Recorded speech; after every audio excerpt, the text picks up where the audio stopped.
Right. Ooh. What are my top tips for facilitating a great retrospective and why? Okay. Tip number 1. Get yourself a copy of the book Agile Retrospectives, Making Good Teams Great by Esther Darby and Diana Larson. If you haven't got it already, go away. Go get it now. I feel that strongly. I would rather you were reading that book than listening to me. In that book, Diana and Esther spend 40 or so pages explaining how to run a retrospective. But crucially, they give you a framework within which to run it. 5-stage framework. I'm not going to go into too much detail, but it will make so much of a difference. You may already know it and not know the book that it came from, but go read the book. Now, assuming that you've read the book, or at least you've popped online and bought a copy and it's winging your way to you, what else would I do? I would read the other half of that book. And I'm not even joking. First 40 pages sets out the structure. The rest of the book are exercises to put into that framework. Okay? And that's important. We need lots of options. Okay? Because if your teams spot a pattern, they're going to stop thinking. They're going to stop engaging. And as soon as they do that, it's really hard to bring them back, not only for this retrospective, but for future retrospectives. They're bored. They're disengaged. So you need to keep it fresh. You need to keep it interesting. You can bring themes in, and there are really good themes out there online.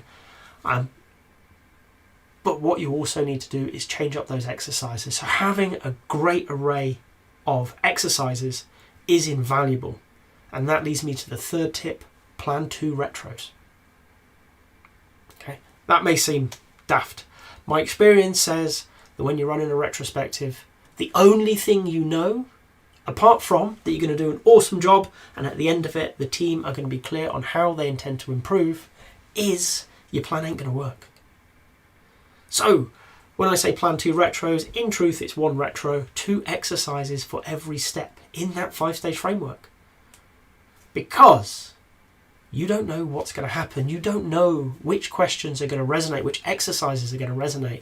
I will invariably have a plan that has 2 exercises for anything. 1 long one, 1 short one. I'll have everything prepared. What that means is, if something does resonate, and the team want to spend more time there, that's okay. We can stay within our agenda. We can be good facilitators. We can keep them on track, okay, to both time and purpose, while giving them the space to have the conversations that they clearly need to have. Something overruns, that's great. My next exercise will be a shorter version to get us closer. And if it's still not on track, a shorter version for the next one.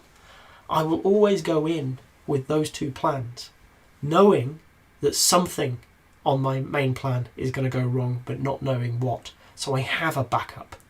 And I would wholeheartedly recommend that while you're learning to run retros, you do the same. Another tip for you, okay? Take time to plan it. We're busy, okay? Scrum Masters, Agile coaches, we're incredibly busy. People do ask what we do all day, but one of the things we're meant to be doing is planning meetings. Actually, it takes a lot of time and effort and practice to craft a meeting in such a way as to get the best out of your team. Rule of thumb for me is twice as long in the planning as in the delivery. If you've got a 90-minute retrospective, expect to spend about 3 hours getting everything ready, because you're looking at it and you're thinking, okay, what's the structure I'm going to use? I'll refer you back to tip 1 if you're unsure.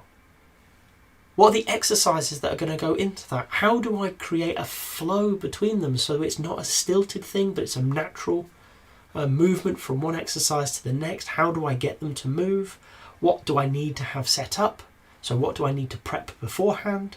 If you're in person, what are the materials I need? If you're online, do I have my boards set up? All of this stuff takes time. And if you don't give yourself it, you're going to be scrabbling around in the meeting trying to get it done and not facilitating. And if you're not there paying attention to the conversation, are you doing the best job you could? Take some time out, put it in your diary, planning the retro. That would be a great tip. So, I think that was 4 tips. I don't know. My brain runs off when I start talking about these things. But my final tip for you would be a really simple one. Enjoy it. Okay? Don't build retros that you aren't looking forward to, because if you're not enjoying it, that's going to come across. Okay? You're not helping them if you're not having fun, because that negativity is going to come out. Maybe not deliberately, but they're going to recognize that you're doing something that's hard. Okay? And that will make them wonder whether it's about them. Now, I know it's not, but they don't. So craft a retro that you think, sat there looking at it on the page, you think, I want to run that. I want to see the outcome of this. And now you have a plan. And there you go. 6th tip for you, assuming that I can count. Okay, keep a record of it. After the retrospective, take some time, sit down with your plan and ask yourself, what did I intend to have happen? What actually happened? Why is there a difference between the two? And what will I do differently based on that learning? Make a note of that. Keep your plan with it. Okay? Because coming up soon, you're going to have a retrospective you didn't have time to plan. Over time, you've got these nicely filed away. You've got something to pull on. Not only do you have a plan, you've got a bit of a reflection to tell you how to make it better. So there you go. I've actually lost count now. Some tips to help you facilitate retrospectives. If you've got to this point in the video, I hope you've enjoyed it. If so, a like would be appreciated. If you want to hear more from me, more answers to questions that maybe you've got in the Agile world, please subscribe to the channel. And if you've got a question that you really want answered, drop it in the comments. I promise we'll get around to it. Thank you.